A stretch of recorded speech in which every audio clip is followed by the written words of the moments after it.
Friend, welcome to SK automobile auto Nagar Hindupur. మేము ఈరోజు ఇన్నోవాని డీకార్బొనేషన్ చేస్తున్నామండి. ఈ డీకార్బొనేషన్ చేయించడం వల్ల మీ బండి పికప్ పెరుగుతుంది, మరియు మీ బండి మైలేజ్ వస్తుంది, మరియు మీ బండి హీటింగ్ రాదండి, మరియు మీ బండి ఇంజన్ పని రాదండి. ఎప్పటికీనూ మీరు ప్రతి 30,000కి ఒక్కసారి మీ వెహికల్ డీకార్బొనేషన్ చేయించుకోండి.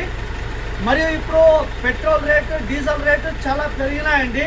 మీ వెహికల్స్కి మైలేజ్ తగ్గిందా, మరియు మీ వెహికల్స్లో స్మోక్ వస్తూ ఉందా, మరియు మీ వెహికల్స్ హీటింగ్ వస్తూ ఉందా, మీ వెహికల్స్ 30,000 కిలోమీటర్ దాటిందా? సో మా ఎస్కే ఆటోమొబైల్లో సంప్రదించినట్లయితే మీ వెహికల్ని 30 నిమిషాల నుంచి 45 నిమిషాల వరకు మేము డీకార్బొనేషన్ చేసిస్తాము. దీనివల్ల మీ వెహికల్ షోరూమ్ నుంచి బయటకు వచ్చినప్పుడు ఎలా అయితే ఉంటుందో మీకు అలా ఉంటుందండి. మీకు ఇదే కాకుండా మా దగ్గర వెహికల్స్, కార్స్ యొక్క టెక్నికల్స్వి స్పేర్ పార్ట్స్ కానివ్వండి, గ్లాసెస్ కానివ్వండి, మరియు ఆయిల్స్, ఫిల్టర్స్ మీరు చాలా తక్కువ ధరలో మేము ప్రొవైడ్ చేస్తాము. మా దగ్గర మీరు ఏ వస్తువు కొన్నా సరే మీకు వేరే షాపుల కంటే చాలా తక్కువ ధరకు ఇస్తాము. మా mobile number 9866950061, Hindupur, SK automobiles.